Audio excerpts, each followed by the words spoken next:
कुंडलीकवरदा हरिविठ्ठल श्री ज्ञानदेव तुकाराम दत्तात्रेय जनार्दन स्वामी एकनाथ सद्गुरुनाथ महाराज की जय। माऊली ज्ञानेश्वर महाराज की जय। जगद्गुरु तुकाराम महाराज की जय। समर्थ सद्गुरु आळकोजी महाराज की जय। तपोमूर्ती संत गाडगे महाराज की जय। राष्ट्रसंत तुकडोजी महाराज की जय। गुरुवर्य ऋषि संत घुसरकर महाराज की जय। सब साधु संतन की जय। भारत माता की जय। ओम नमस्ते अद्वितीयाय त्रिगुणात्मस्वरूपिणे अनंत कोटि ब्रह्मांड नायकाय परात्मने आनंदमानंद करः प्रसन्नं सत्यज्ञान स्वरूपं निजबोधयुक्तं योगीन्द्रमिड्यं भवरोगवैद्यं श्री सद्गुरुं नित्यं अहं नमामि। ज्ञानदेवं ज्ञानमूर्तिं साक्षात् प्रेमस्वरूपिणं नामदेवं दयामूर्तिं नाथं वन्दे पुनः पुनः। वैराग्यस्य परामूर्तिं देवक्षेत्रनिवासिनं तुकारामं महाराष्ट्रे भक्तराज चतुष्टकं श्रीमंजुळा हृन्मणिमाणिकेशं श्रीखञ्जरीशं जनहृन्निवेशं श्रीग्रामगीताजनकं प्रशान्तं सद्गुरु राष्ट्रसंतं सततं नमामि। राष्ट्रसंत गिरोद्गीर्णं ग्रामकल्याणचिन्तनं दीनार्थ करुणापूर्ण ग्रामगीतामृतं महत् शास्त्रसिद्धान्तानुगतं गुरुवाक्यसुसम्मतं स्वानुभूतिप्रमाणञ्च ग्रामगीतामृतं महत्।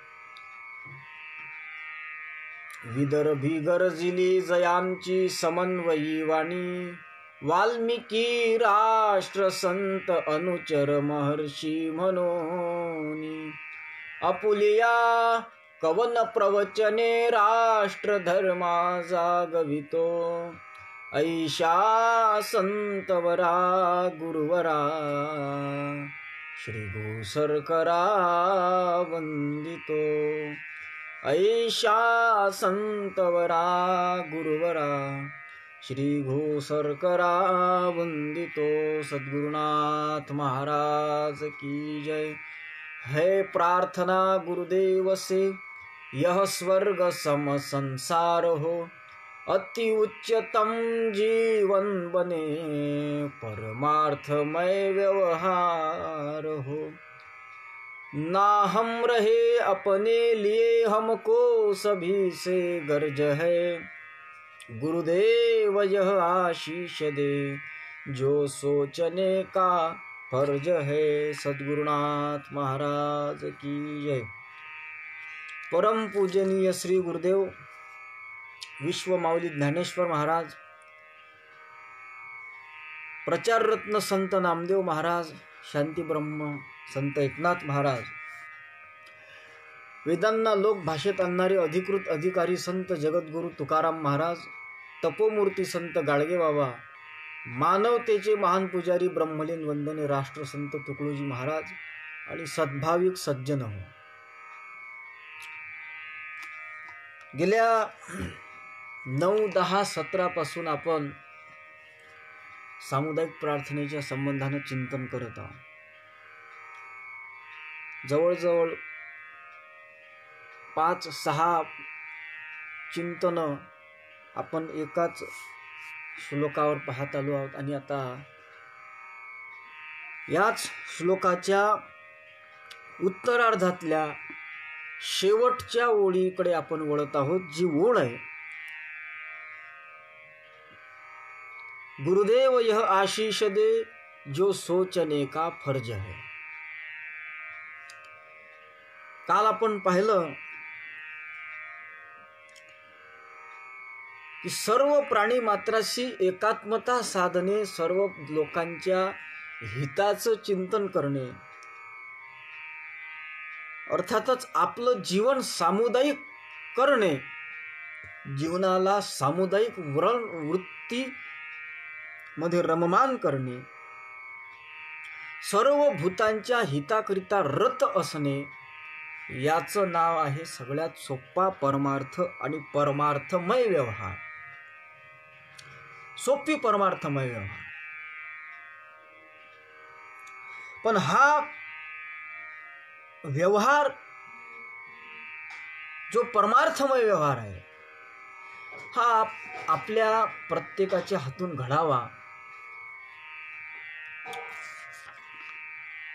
याकरिता त्या जगत चालकाकडे एक प्रार्थना करायची आहे की गुरुदेव यह आशीष दे जो सोचने का फर्ज है. आमच्यामध्ये विचार करण्याची शक्ती आली पाहिजे. विचार करण्याकरिता आम्ही प्रवृत्त झालो पाहिजे. कोणता विचार?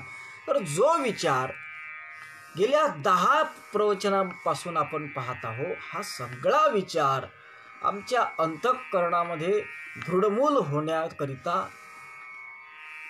आम्हाला सहाय्यक झालं पाहिजे व त्या प्रकारची बुद्धी आमची झाली पाहिजे, अशा प्रकारचा आशीर्वाद त्या गुरुदेवाकडे मागायचा आहे. अर्थातच विचार करण्याचं सामर्थ्य किंवा विचार करण्याचं कर्तव्य, कर्म करण्याची बुद्धी, सद्बुद्धी आम्हाला प्रदान व्हावी, अशा पद्धतीचा आशीर्वाद गुरुदेवानं आम्हाला दिला पाहिजे.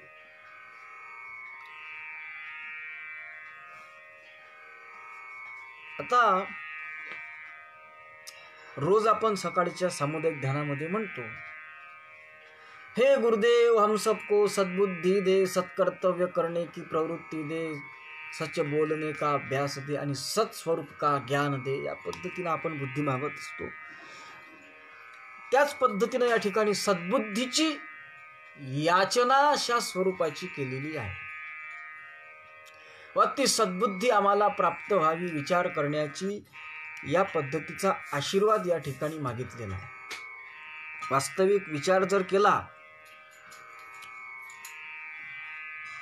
तर काही गोष्टी सगळ्यांमध्ये समान असतात, सगळ्यांमध्ये सारख्या असतात.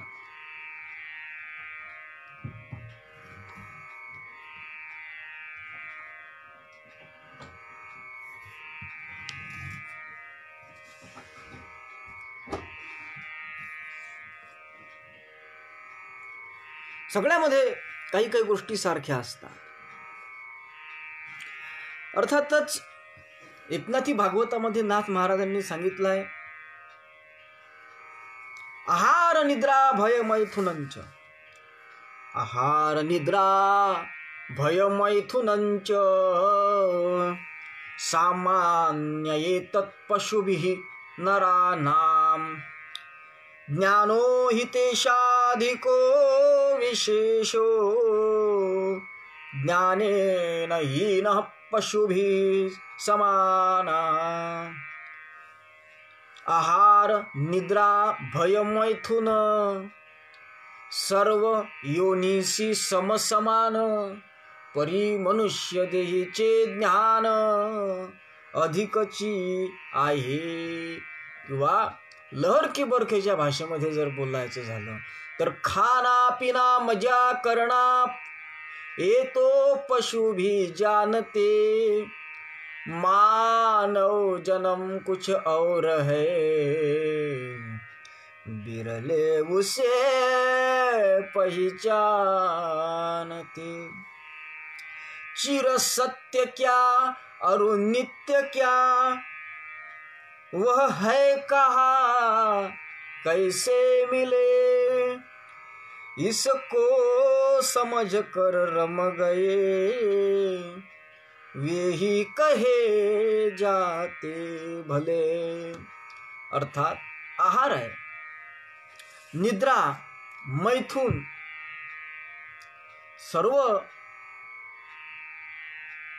सर्व प्रत्येक योनीमध्ये समान आहे. या सगळ्या गोष्टी सगळ्या योनी आहेत.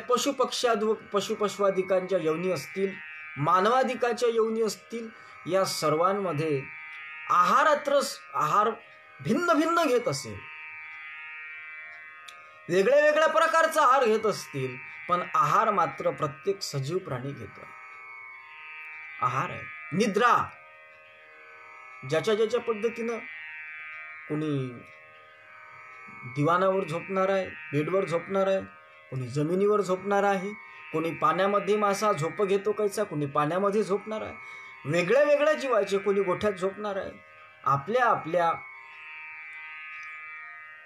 नुसार प्रत्येकाच्या जीवनामध्ये थोडी भिन्नता असेल, पण ती गोष्ट मात्र प्रत्येकाच्या जीवनामध्ये, ती म्हणजे आहार, निद्रा, भय. प्रत्येकाला भय आहे. प्रत्येकाच्या जीवनामध्ये कोणती ना कोणती भीती आहे. प्रत्येक प्राणाला कशाची ना कशाची भीती आहे. चेन आहे.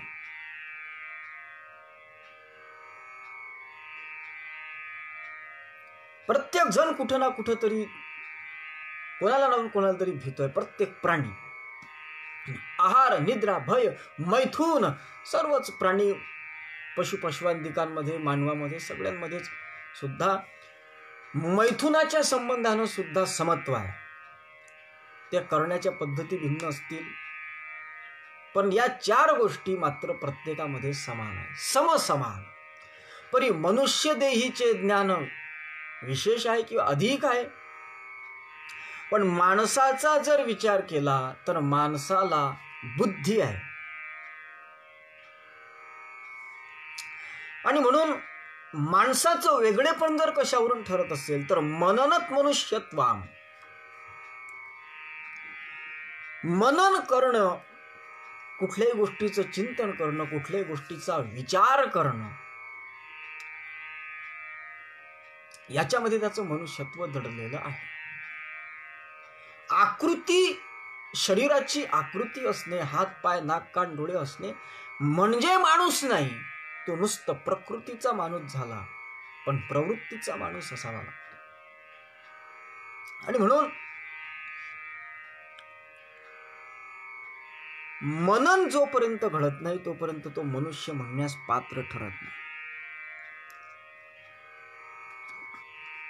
सार काय आहे, असार काय आहे याचा विचार जोपर्यंत तो करू शकत नाही तोपर्यंत तो माणूस ठरू शकत नाही. कारण तो विचार करत नाही ना. जो विचार करतो त्याला माणूस म्हणतात. म्हणून या गोष्टी सर्वांना समान आहेत.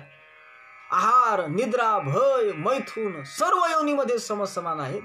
परंतु मनुष्य देहामध्ये जी बुद्धी आहे ती बुद्धी मात्र इतर पशुपक्ष्वादिकांना नाही.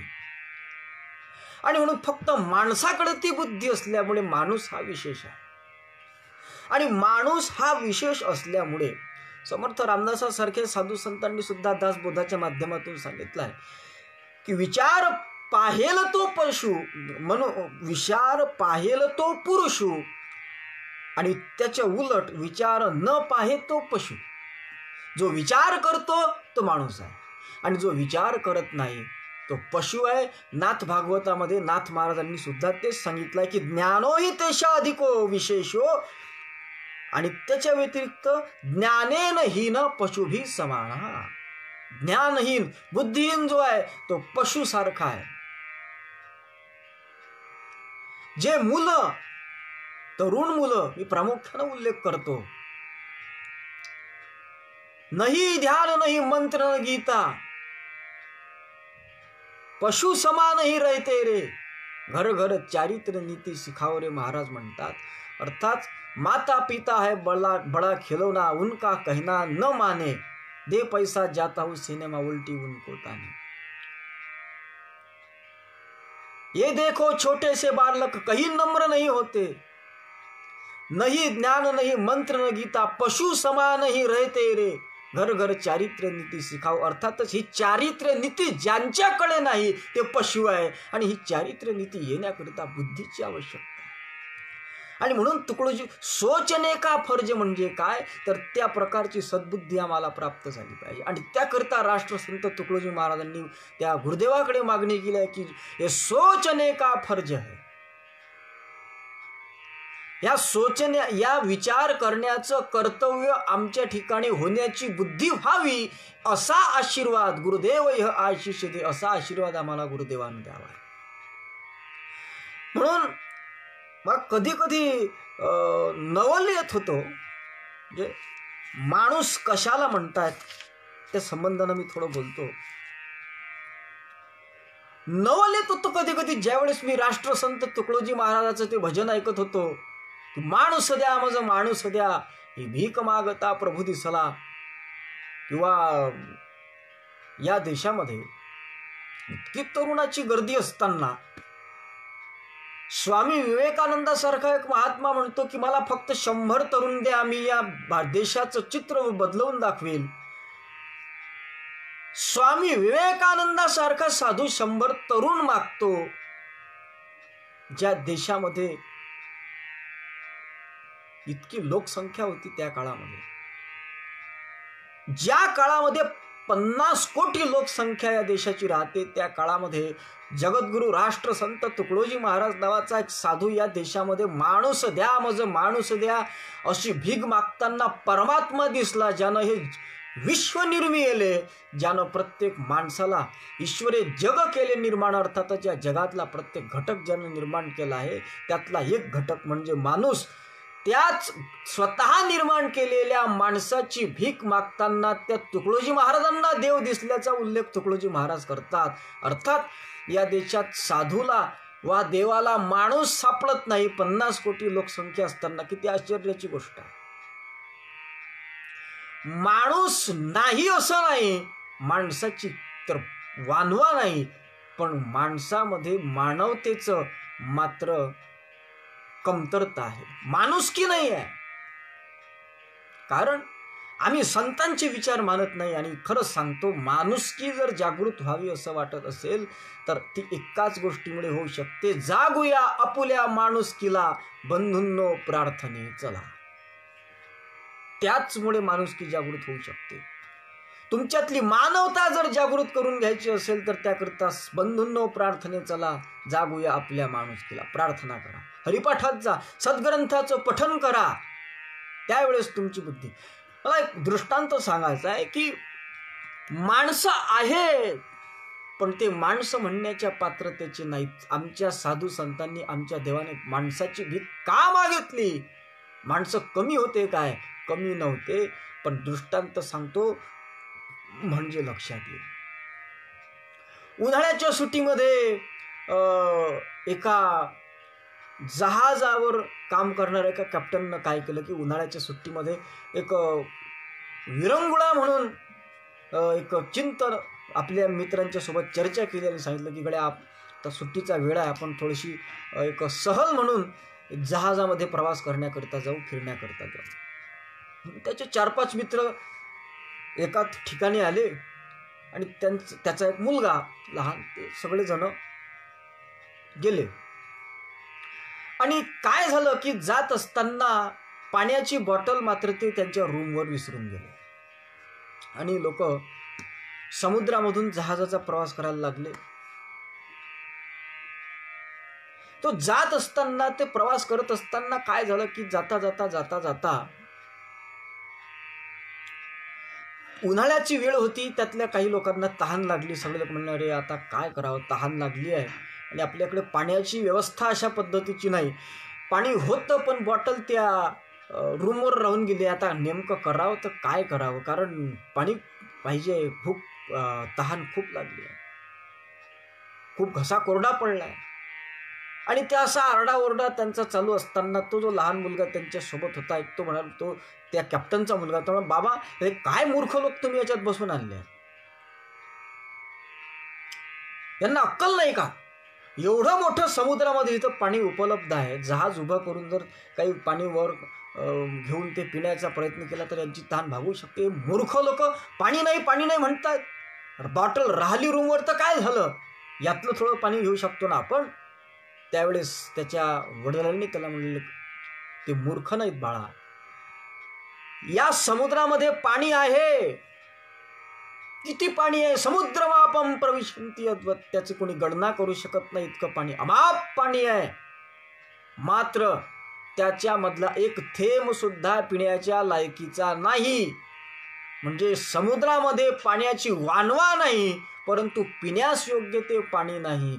तसं या जगामध्ये माणसाची वानवा नाही, पण मानव ज्याला म्हणतात, माणसाची जी व्याख्या आहे की हृदयाचा जो सरळ असे आणि ज्यावरी सगळे प्रेम करी, अशा शुद्ध अंतःकरणाचा, सरळ अंतःकरणाचा माणूस मात्र शोधून सुद्धा सापडत नाही आहे, याची खंत आमचे संत व्यक्त करतात. आणि म्हणून त्यांना माणसाची भीक मागताना दिसते.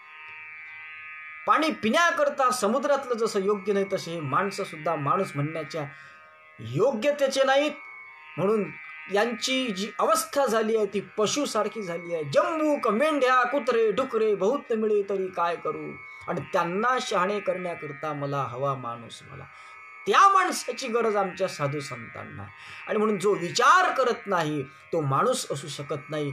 त्याच्यामध्ये वैचारिक प्रगल्भता असली पाहिजे. कारण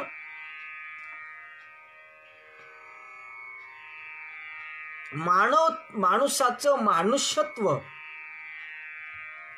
हे त्याच्या दिसण्यावरून नाही आहे, त्याच्या हात पाय नाक कान डोळे हे सगळं व्यवस्थित असण्यावर नाही आहे, तर त्याच्या बुद्धीवर त्या माणसाची मनुष्यत्वाची पातळी अवलंबून आहे. ही महत्वाची गोष्ट आहे. कारण बुद्धी जी आहे की नाही, ही बुद्धी अतिशय महत्वाची आहे. महाराजांनी ग्रामगीतेमध्ये सुद्धा बुद्धीचा बऱ्याच ठिकाणी उल्लेख केलेला आहे. बुद्धी ही छोटी जरी असली,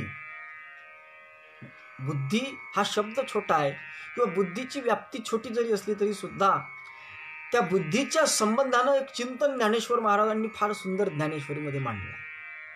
बुद्धीचं महत्व मी स्पष्ट करतो.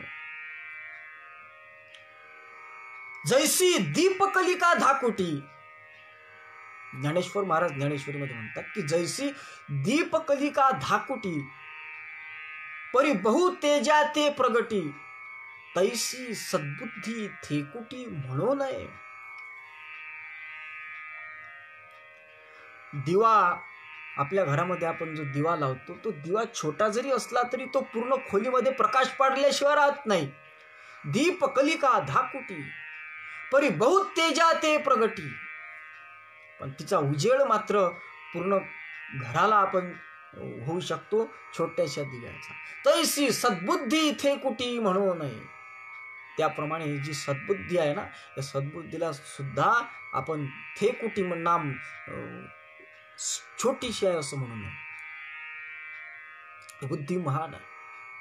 आणि म्हणून बुद्धीची काही काही गोष्टी दिसण्याकरता छोट्या जरी असल्या सज्जन हो, तरी त्या गोष्टीचा परिणाम मात्र खूप मोठा असतो.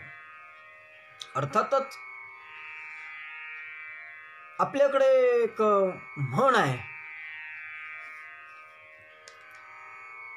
खिळ्यासाठी नाल गेला, नालासाठी घोडा गेला, घोड्यासाठी स्वार गेला, आणि एवढा सगळा अनर्थ एका खिळ्यानं केला. खिळ्यासाठी नाल गेला, नालासाठी घोडा गेला, घोड्यासाठी स्वार गेला, आणि एवढा अनर्थ एका खिळ्यानं केला. कसा, त्याचं स्पष्टीकरण देतो. उन्हाळ्यामध्ये आता एवढ्यात काही दिसत नाहीये, परंतु उन्हाळ्यामध्ये बैलांच्या गुरांच्या पाया चालत असताना खालून चटके लागत होते किंवा काही त्यांच्या पायात इजा होऊ नये म्हणून त्यांच्या पायावर ते पत्रे ठोकले जात होते. तसं घोड्याच्या पायाला त्याला नाल म्हटले जाते. ते नाल होती आणि त्याच्यामध्ये बारीक बारीक खिळे असतात, अगदी बारीक बारीक खिळे. एक जण घोड्यावर बसून जात असताना त्यातला एक खिळा निसटला, त्या नालाचा खिळा निसटला. तो निसटल्यामुळे एका ठिकाणी काय झालं की त्या खिळा निसटल्यामुळे तो नाल थोडा ढिल्ला झाला. तो असा मोकळा झाल्यामुळे तो अटकून तो घोडा उलटला, आणि तो घोडा उलटला तो घोड्यावर बसलेल्या माणसाच्या अंगावर उलटला, आणि तो एवढा मोठा घोडा अंगावर पडल्यावर तो जो घोड्यावरचा स्वार होता, तो घोड्यावरचा स्वार जाग्यावरच खतम झाला. पण हे म्हणजे तो स्वार खतम झाला त्याचं कारण तो घोडा पडला, तो घोडा पडला त्याचं कारण तो नाल मोकळा झाला, आणि तो नाल मोकळा झाला त्याचं कारण फक्त एवढंच की एवढासा छोटासा असलेला खिळा निसटला, म्हणून एवढा मोठी आपत्ती आली. अर्थात छोट्या छोट्या गोष्टीमुळे सुद्धा त्या दिसत असल्या तरी त्या किती मोठ्या असतात परिणामाच्या दृष्टीनं, हा महत्वाचा. म्हणून सद्बुद्धी थेकुटी जरी असली दिसण्याकरिता, मात्र ती असण्याकरता थेकुटी नाही आहे. ती आमची बुद्धी ही थेकुटी आम्ही समजू नये, तर आमची बुद्धी व्यापक असली पाहिजे. हा जो परमार्थमय व्यवहार आहे, सामुदायिक जीवन जगण्याचा विचार, आणि हा जर विचार आमच्या बुद्धीमध्ये स्फुरत नसेल तर मग मात्र कठीण कार्यक्रम. आणि म्हणून ही जी बुद्धी आहे, या बुद्धीला इतकं महत्व आहे, अनन्यसाधारण महत्व या बुद्धीचं आहे. 1000 मूर्ख असतील, पण त्या 1000 मूर्खामध्ये सुद्धा एक जर बुद्धिमान असेल तर तो महत्वाचा. आमचे शास्त्रही सांगतात, प्राज्ञेको विशिष्यते, चाणक्य म्हणतात. आणि म्हणून बुद्धी ही महत्वाची आहे.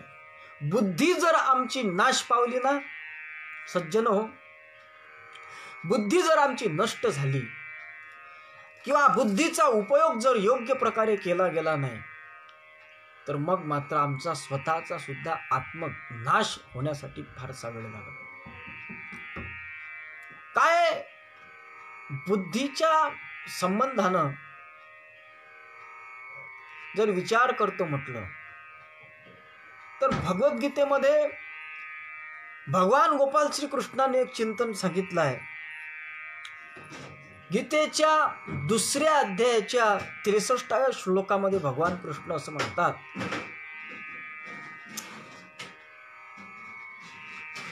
की क्रोधात भवति सम्मोह, सम्मोहात स्मृतिविभ्रम, स्मृतिभ्रंशात बुद्धिनाशो, आणि बुद्धिनाशात प्रणश्यते. बुद्धीचा नाश झाला की आम्ही संपलो. बुद्धीचा नाश झाल्यानंतर आम्ही बुद्धी नसताना जिवंत जरी असलो तरी सुद्धा आम्ही जिवंत असून मूर्खामध्ये गणल्या जाऊ.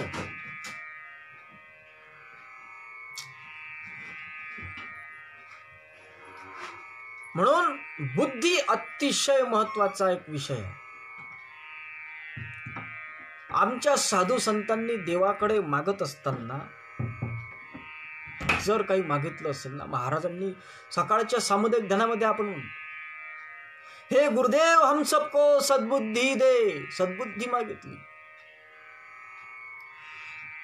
बुद्धी, कारण त्याच्या मागं कारण असं आहे सज्जनो, ग्रामगीता असं बोलते की बुद्धी बनता वेळ लागेना, जीवन आदर्श व्हावया. आमचं जीवन जर आदर्श व्हावं असं वाटत असेल तर त्याकरिता आमच्या बुद्धीची तयारी त्या पद्धतीची असली, बुद्धीची प्रगल्भता त्या पद्धतीची असली पाहिजे, बुद्धीचा निश्चय त्या पद्धतीचा असला पाहिजे. तो निश्चय होण्याकरिता आमची बुद्धी त्या पद्धतीने आम्ही बनवली पाहिजे. त्यातून आमचं जीवन आदर्श झाल्या वाचून राहणार नाही. आणि म्हणून अत्यंत महत्वाची ही गोष्ट आहे. आमच्या देशामध्ये समर्थ रामदास स्वामी सारखे साधू होऊन गेले आहेत. त्या साधूंनी सुद्धा काय मागितलं आहे? बुद्धी दे रघुनायका, बुद्धीच मागितली आहे. या देशामध्ये हजारो बजारो वर्षाची परंपरा आहे. गायत्री मंत्र म्हणून प्रसिद्ध मंत्र आहे आपल्या वैदिक संस्कृतीमध्ये, आणि भरपूर लोकांच्या नाही तर तो मंत्र माहीत नाही असे माणसं, असा माणूस सुद्धा नसेल असं मला वाटते. सुंदर गायत्री मंत्र. ओम भूर्भुवः स्वः तत्सवितुर्वरेण्यं भर्गो देवस्य धीमहि धियो यो नः प्रचोदयात्. अर्थात तत्सवितुर्वरेण्यम,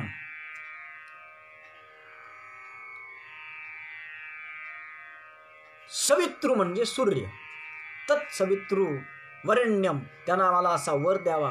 कसा? धियो यो नः प्रचोदयात्. धी म्हणजे बुद्धी, आम्हाला बुद्धी द्या.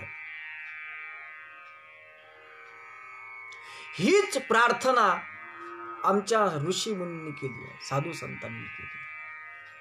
आणि म्हणून महाराजांनी सुद्धा ती बुद्धी, ती विचार करण्याची एक वैचारिक प्रगल्भता निर्माण करण्याच्या दृष्टीनं आमच्यामध्ये सुद्धा ती सद्बुद्धी यावी या दृष्टीनं महाराजांनी म्हटलंय की गुरुदेव यह आशीष दे जो सोचने का फर्ज है.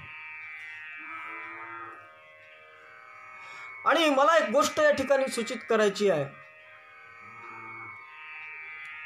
की एखादा म्हातारा आंधळा भिकारी असावा आणि त्या आंधळ्या भिकाऱ्यानं प्रसन्न झालेल्या देवानं ज्यावेळेस वर मागायला लावला त्यावेळेस त्यांना असा वर मागावा की माझा पंतू हत्तीच्या अंबारीतून निर्वत असलेला मला पाहायला मिळावा. ही मागणी एक आहे. पण या एकाच मागणीमध्ये जवळजवळ माझ्या चिंतनानुसार 5 मागण्या त्यानं मागितल्या एका वाक्यामध्ये. तो आंधळा आहे त्या अर्थात त्यानं आपली एक तेजस्वी दृष्टी मागितली की ती दृष्टी कायमपर्यंत टिकून राहिली पाहिजे. त्यानंतर दुसरी गोष्ट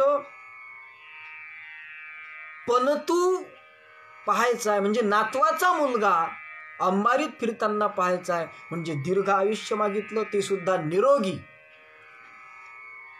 त्यानंतर अंबारीत फिरून हत्तीवर बसून अंबारीत काही साधा माणूस फिरू शकत नाही, अर्थातच फार मोठं व्यक्तिमत्व असावं, त्याकडे फार मोठी संपत्ती असावी, अर्थातच फार मोठी संपत्ती मागितली. दुसरी गोष्ट त्याला जर पणतू पाहिजे आहे तर तो पंतू होण्याकरिता स्वतःच्या विवाहाच्या संबंधानं सुद्धा त्याच्यामध्ये त्यात आविर्भाव आलेला आहे. आणि दुसरी गोष्ट त्या पणतू जो त्याला होणार आहे त्या पंतू होण्यापर्यंतचा एक वंशविस्तार आणि त्याच्यासोबतच आरोग्याची सुद्धा मागणी त्या एका मागणीमध्ये त्या आंधळ्यानं करावी. त्या न्यायानं राष्ट्रसंत तुकडोजी महाराजांनी या एका ओळीमध्ये फार मोठी व्यापक मागणी करून ठेवली. कारण तुलसीदास स्वामी असं म्हणतात तुलसी रामायणामध्ये की जहा सुमती वहा संपत्ती नाना, जहा कुमती तहा विपत्ती नाना. जिथं सुमती आहे अर्थात चांगली बुद्धी आहे, सद्बुद्धी आहे, त्या ठिकाणी खूप काही प्राप्त आहे. आणि ज्या ठिकाणी सुखाची प्राप्ती आहे आणि ज्या ठिकाणी कुमती म्हणजे दुर्बुद्धी आहे त्या ठिकाणी मात्र सगळं दुःख आपत्तीच आपत्ती आहे. हे ध्येय लक्षात घेऊन राष्ट्रसंत तुकडोजी महाराजांनी विचारशक्तीचं अर्थातच बुद्धीची याचना या ठिकाणी केली आहे. कारण ही जी प्रार्थना आहे महाराजांची, ही प्रार्थना ब्रह्मानुभवा करता नाही तर माणसातलं मनुष्यत्व जागृत करण्याकरिता या सामुदायिक प्रार्थनेची रचना महाराजांनी केली आहे. मानव मानवतेने शोभावा याच्याकरता ही सामुदायिक प्रार्थना महाराजांनी केली आहे.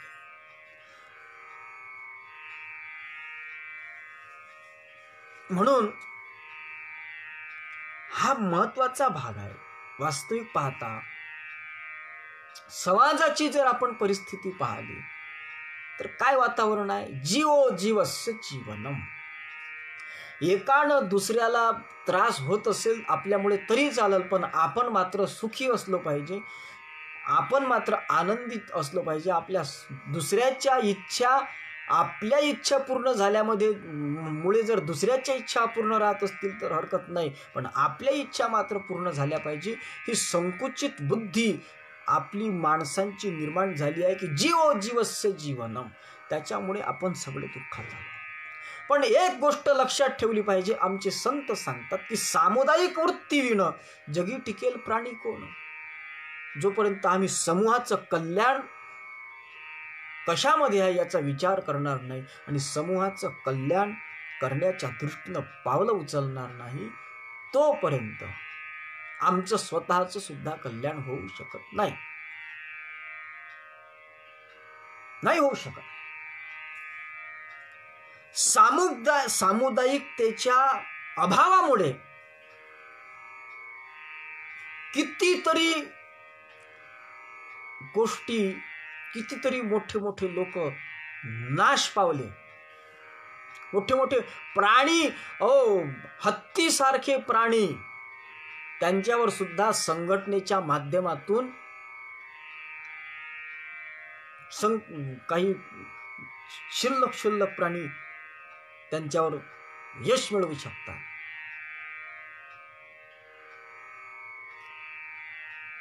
मग महाराजांनी ग्रामगीतेमध्ये लिहिलं आहे, हत्ती सियावरी गवती दोर, मुंग्याही सापाशी करती जर्जर, आणि रानकुत्रे हुशार सापाला फाळून टाकू शकतात. इतकं सामर्थ्य संघटनेमध्ये आहे. आणि म्हणून संघटना अर्थातच समुदाय हे महत्वाचं आहे. म्हणून जगवावे जीवन, जीवजन हीच खरी मानव कला. मानवाची कला ही आहे की प्रत्येक प्राणी मात्रांना आनंद देणे, त्यांना जगण्याकरिता सहकार्य करणे, त्यांच्या आनंदामध्ये आपला आनंद करणे. आणि ही बुद्धी त्याची व्हावी. ही बुद्धी ज्या माणसामध्ये नाही तो माणूस प्राणी आहे, दोन पायाचा पशु आहे.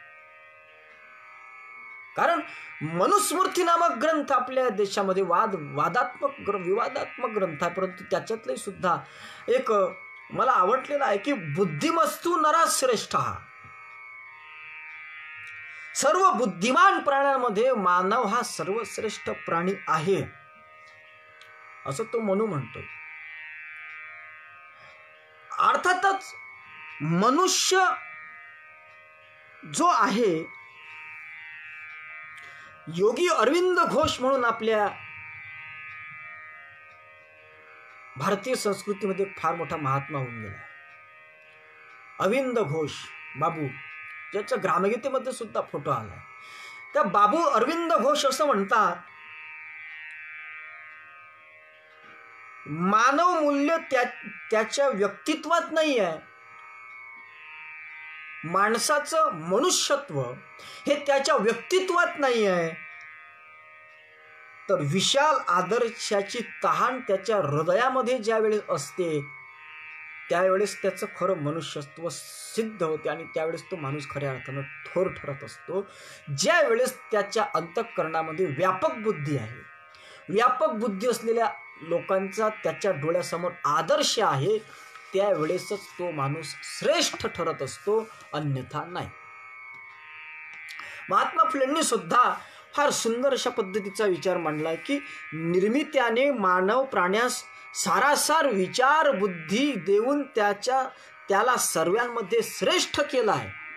आणि असं असून सुद्धा त्यांनी त्या अमूल्य पवित्र बुद्धीने काहीच सार्थक केले नाही. यास्त बुद्धिहीन पशुपशवादी प्राणी या लोभी परस्पर उच्च नीच मानणाऱ्या मानवांपेक्षा फार श्रेष्ठ आहे असं मला वाटतं.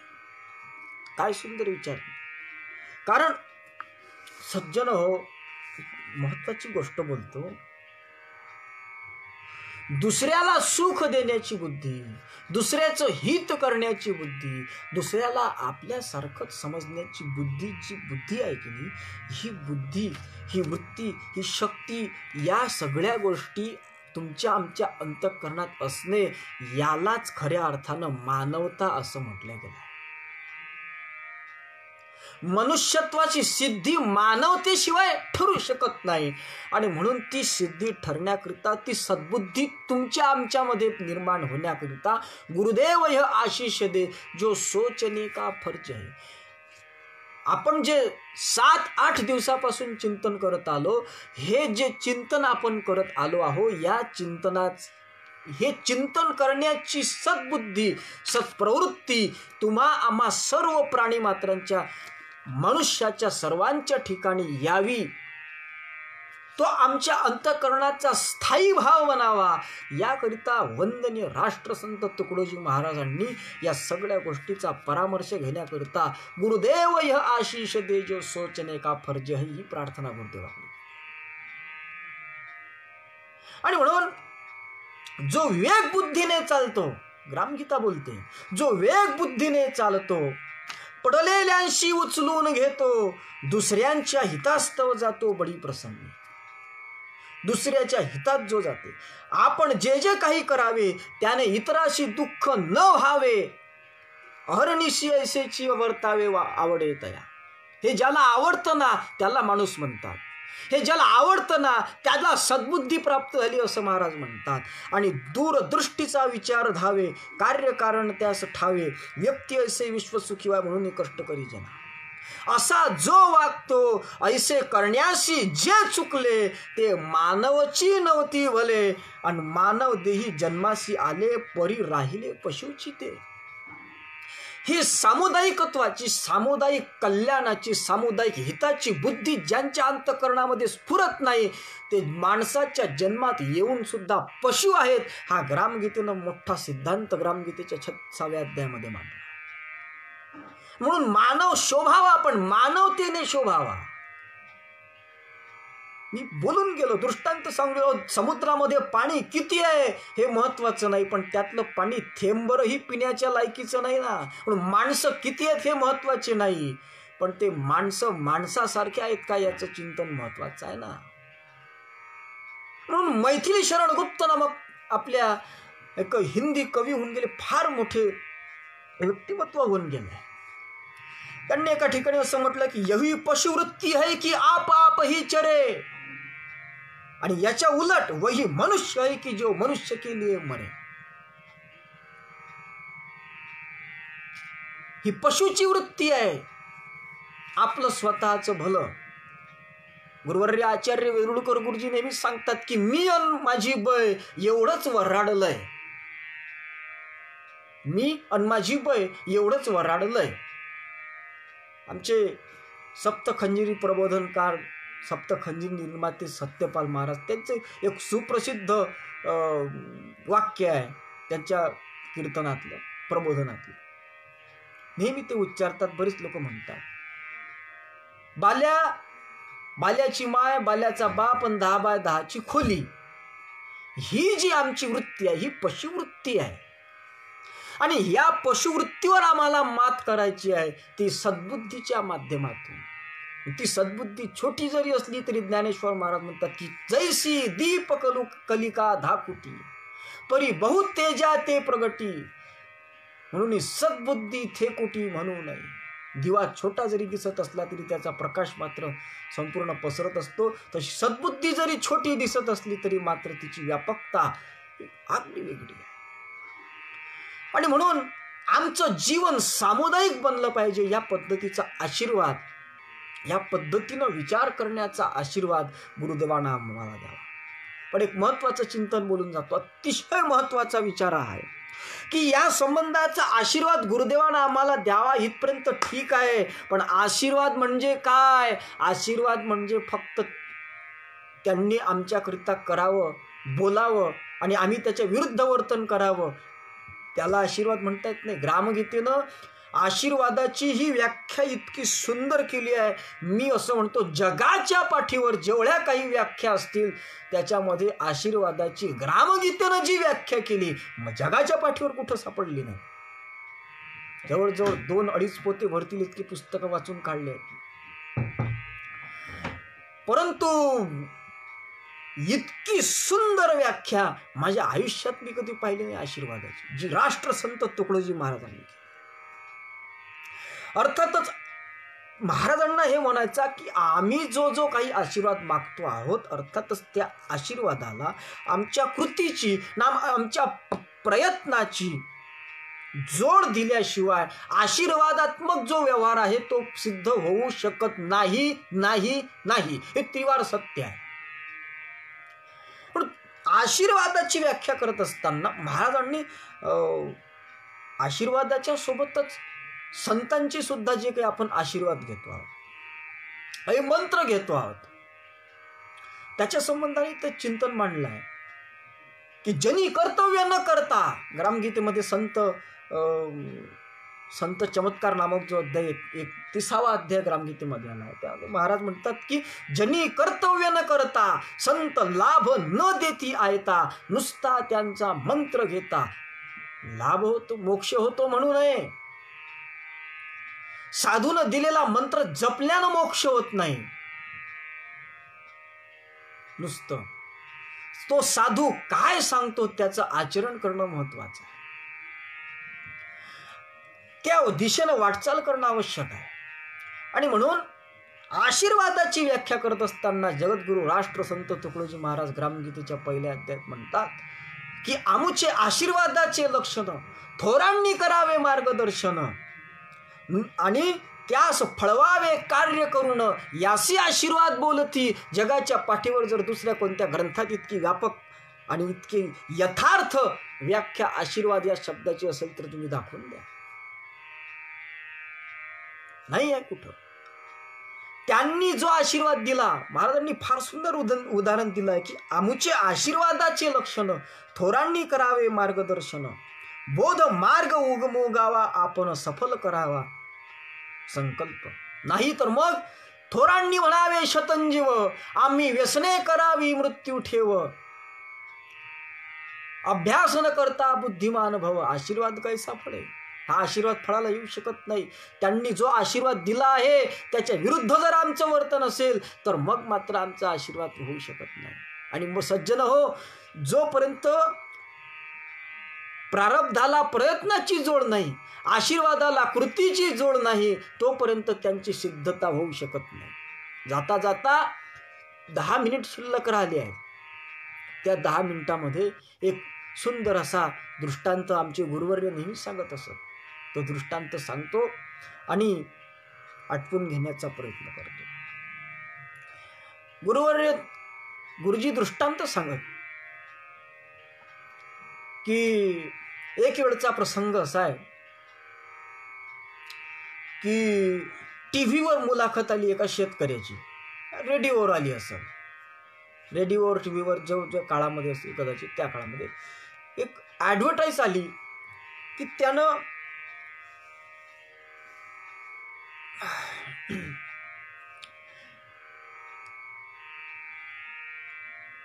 एकरी 20 किलो गहू पेरले आणि त्याला खूप काही फायदा झाला. आणि अशा एका शेतकऱ्याची मुलाखत घेतल्या गेली. मुलाखत ज्यावेळेस घेतल्या गेली ती मुलाखत चालू असताना काही शेतकऱ्याने ती मुलाखत पाहिली, त्याला असं वाटलं की यानं जे बी वापरलं, ज्या पद्धतीनं यानं हे पीक घेतलं आहे आणि स्वतःचा फायदा करून घेतला आहे, त्या पद्धतीनं आपणही केलं पाहिजे. म्हणून त्यानं त्याचा मोबाईल नंबर, फोन नंबर सगळं काही लिहून घेतलं आणि त्याच्याशी फोन करून, त्याच्याशी संवाद साधून त्याच्या भेटीसाठी गेला.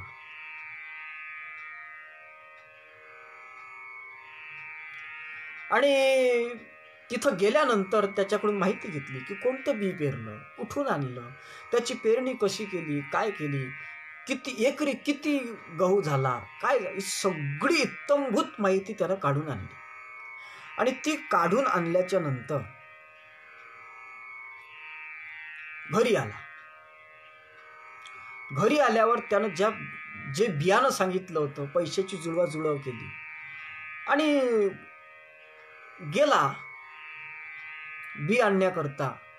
त्यानं जे सांगितलं होतं ते बी आणलं, पेरणी करून दिली आणि गव्हाची पेरणी केली. गव्हाची पेरणी झाल्यानंतर काय झालं की लगेच पंढरपूरची वारी आली. गव्हाची पेरणी झाली आणि गहू पेरल्यावर लगेच पंढरपूरची वारी आली. आता पंढरपूरला जायचं आहे. पंढरपूरची तयारी केली पायी दिंडीची. पंढरपूरला गेले. तो पेरणारा जो शेतकरी होता तो पंढरपूरला गेला. तिथं पंढरपुरामध्ये काही कीर्तन प्रवचन आवडले, काही चातुर्मास्य चालू असतील, काही मठांमध्ये. त्या ठिकाणी त्याचं मन रमलं. तिथंच काही काळ त्यानं घालवला आणि तिथून मग काही काळानंतर घरी आला. आणि घरी आल्यानंतर गावात फिरला. कशा करता? आपल्याला गहू सोंग्याचा आहे, काही मंडळीची भेट घेतली, आपल्याला गहू सोंग्याचा आहे, गहू सोंग्याचा आहे. आणि मग ते काही लोक, त्या सोंगणारे मजूर वर्ग त्यानं शेतात पाठवला, महिला मंडळी वगैरे. ते शेतात गेले. शेतात जाऊन पाहते तर सारे ते झाडं मरून पडले होते. गहू काही कुठं होता नाही. जिथं आले थोडेसे ते मरून पडले. ते घरी आले, वापस आपल्या घरी थांबून गेले. याला सांगितलं त्यांनी, आम्ही शेतात गेलो पण शेतात तर काहीच नाही. यानं शेतात जाऊन पाहिलं, अरे शेतात तर काहीच दिसलं नाही. तर काय करावं? याला असं वाटलं की आपल्याला त्या शेतकऱ्यानं फसवलं. ज्याची मुलाखत घेतल्या गेली होती त्यानं त्याच्या बरोबरीत आपण येऊ नये म्हणून त्यानं आपल्या त्या द्वेषापोटी किंवा असूयेपोटी आपल्याला चुकीचा सल्ला दिला, चुकीचं बियाणं सांगितलं आणि चुकीचा सल्ला देऊन आपली फसगत केली आहे, असा त्याला संताप आला. मग त्यानं लगेच तयारी केली आणि तो त्या शेतकऱ्याच्या घरी गेला ज्याची मुलाखत झाली होती. आणि त्या शेतकऱ्यासोबत त्यानं चालू केलं, तुला काही लाज वाटते की नाही वाटत? मूर्खा, हे असं फसवणं बरोबर आहे काय? तूनं स्वतः पीक घेतलं आणि मला फसवलं, चुकीचा सल्ला दिला, चुकीचं बियाणं सांगितलं, माझ्या जीवनामध्ये मला तू किती नुकसान घडवून दिलं, याचा कधी विचार केला का? अशा पद्धतीचं तिथं अद्वा बोलायला लागला. हे सगळं बोलत असताना, हे सगळं चालू असताना त्या ठिकाणी तो मात्र शेतकरी जरा विचारवान होता, ज्याची मुलाखत घेतल्या गेली होती. तो शेतकरी थोडा शांत राहिला आणि त्याने विचारलं की होऊ शकते की तुमच्या प्रक्रियेमध्ये काही कमी जास्तपणा झाला असेल. काय कमी जास्तपणा होणार आहे? सगळं तुम्ही सांगितलं तसं केलं, तुम्ही चुकीचा सल्ला दिला, तुम्ही मला फसवलाय असं म्हणायला लागल्यावर तो शेतकरी म्हणायला लागला, शांत राहा, तुम्ही मला सांगा तुम्ही काय काय केलं नेमकं? तो म्हणे, तुम्ही सांगितलं त्याप्रमाणे केलं सगळं. अरे पण काय केलं? तुम्ही सांगितलं ते बी आणलं. म्हणजे बरोबर आणलं. मग बी आणल्यावर काय केलं? ते बी आणलं, ते बी मी माझ्या शेतात पेरलं. बरोबर. मग शेतात पेरल्यावर काय केलं? शेतात पेरलं म्हणे आणि पंढरपूरची वारी आली म्हणून मी वारीला निघून गेलो म्हणे. मग अच्छा. मग तिकडे गेल्या, मग 3 महिने गेले म्हणे वारीत, 3-3.5 महिने वापस आलो म्हणे. मग बरोबर. मग तुम्ही पेरणी केल्यावर मग त्याला पाणी दिलं होतं का? अरे मी पंढरपूरला होतो ना, पाणी द्यायला कधी होतं मी? इथं पंढरपूरला होतो मी, तिथून पाणी द्यायला येणार आहो का मी? देव जावं अथवा राहावं पांडुरंगी धुरुड भाव, पांडुरंग बरोबर करते मावाला. या न्यायानं तिकडे गेलो होतं म्हणे, पाहिजे मी कसा पाणी टाकणारा. बरोबर, मग तुम्ही पाणी दिलं नाही. तुम्ही फवारणी केली काय? नाही, फवारणी केली नाही. बरोबर, तुम्ही पाणी टाकलं नाही, फवारणी केली नाही, काही निंदन काहीच नाही. मी पंढरपूरला होतो ना. मग तुम्ही पंढरपूरले होते, तुम्ही फक्त पेरून दिलं, त्याची काही कोणत्याही प्रकारचं फवारणी केली नाही, निंदन केलं नाही, खत टाकलं नाही, काहीच केलं नाही, मग तुम्हाला पीक कसं होणार आहे? अर्थात तुम्ही पेरणी केली आहे, पण त्याच्या पेरणीपासून जे पीक घेण्याकरिताची मधातले प्रयत्न आवश्यक आहेत, ते प्रयत्न जर तुमचे नसतील तर तुम्हाला फायदा होऊ शकत नाही. नाही होऊ शकत फायदा. आमचे प्रयत्न कोणत्या दिशेनं असले पाहिजे, हा महत्वाचा भाग आहे. जोपर्यंत आम्ही प्रयत्न करत नाही, कृती, त्या आशीर्वाद जो मिळाला आहे तो आशीर्वाद सफल करण्याची, तो संकल्प पूर्ण करण्याची कृती जोपर्यंत आमच्याकडून घडत नाही, तोपर्यंत तो आशीर्वाद सिद्ध ठरू शकत नाही. हे त्रिवार सत्य असल्यामुळे राष्ट्रसंत तुकडोजी महाराजांनी जी मागणी मागितली आहे की गुरुदेव यह आशीष दे जो सोचने का फर्ज, या प्रकारची सद्बुद्धी आमची होण्याकरिताचा आम्हाला आशीर्वाद द्या. पण त्या आशीर्वादाची पूर्तता होण्याकरिता आमचे प्रयत्न कोणते असावे, त्या प्रयत्नाचा उलगडा जगद्गुरु राष्ट्रसंत तुकडोजी महाराज उद्याच्या श्लोकामध्ये करणार आहे. जो श्लोक बोलते की हम हो पुजारी तत्व के, गुरुदेव के आदेश के, सच प्रेम के, नितनेम के, सद्धर्म के, सत्कर्म के. या गोष्टी आमच्यामध्ये जर आल्या तर मग आमच्यामध्ये ही सद्बुद्धी निर्माण झाल्या वाचून राहणार नाही. हा जगद्गुरु राष्ट्रसंत तुकडोजी महाराजांचा आजच्या या श्लोकामधला एक संदेश आहे. आणि या ठिकाणी आज धावत्या वेगात हे चिंतन करून आजच्या या 11व्या प्रवचनामध्ये आपलं या अष्टश्लोकी भागवताचा पहिला श्लोक या ठिकाणी समाप्त झाला आहे. अर्थातच 11 पैकी 3 दिवस वगळता 8 दिवस आपण फक्त एका 4 ओळीच्या एका श्लोकावर घालवले आणि त्यातून जे काही चिंतन निर्माण झालं ते करण्याचा प्रयत्न केला. तर पुढेही चिंतन जेवढं होईल माझ्या अल्पबुद्धीनुसार लोकांचं सहकार्य अपेक्षित आहे. असो, यामध्ये जर काही कुठं कमतरता आढळली असेल, न्यूनाधिकता भासली असेल तर त्या पद्धतीच्या सूचना आपण लोकांनी माझ्यापर्यंत पोचवाव्यात. मी त्याच्यामध्ये अवश्य काही बदल घडवून तुमच्या अपेक्षेची पूर्ती करण्याचा प्रयत्न करील. महत्त्वाची आजची सूचना अशी आहे की आज आपल्या याच पेजवर रात्री ठीक 8 ते 9 या वेळेमध्ये हरिभक्तपरायण राष्ट्रीय कीर्तनकार हेमंत महाराज फाटे यांचं सुद्धा माणूस द्या मज माणूस द्या किंवा मला हवा माणूस भला या विषयावर फार सुंदर असं चिंतन होणार आहे. त्याचाही आपल्या सद्भाविक सज्जनांनी अवश्य लाभ घ्यावा. आणि या ठिकाणी अखिल भारतीय गुरुदेव सेवा मंडळाच्या तत्वप्रणालीनुसार शांती पाठाच्या माध्यमातून आजच्या सामुदायिक प्रार्थना अष्टकाच्या चिंतनाच्या या 11व्या प्रवचनाचा आपण समारोप करणार आहोत. सर्वेत्र सुखिनः सन्तु, सर्वे सन्तु निरामयः, सर्वे भद्राणि पश्यन्तु, मा कश्चित् दुःखमाप्नुयात्. ओम शांति शांति शांति. सद्गुरुनाथ महाराज पुंडलीक वरदा हरिविठ्ठल श्री ज्ञानदेव तुकाराम दत्तात्रेय जनार्दन स्वामी एकनाथ सद्गुरुनाथ महाराज की जय. माऊली ज्ञानेश्वर महाराज की जय. जगद्गुरु तुकाराम महाराज की जय. समर्थ आडकोजी महाराज की जय. तपोमूर्ती संत गाडगे महाराज की जय. गुरुकुंज बिहारी राष्ट्रसंत तुकडोजी महाराज की जय. गुरुवर्य ऋषि संत घुसरकर महाराज की जय. सब साधु संतन की जय. भारत माता की जय. जय गुरु.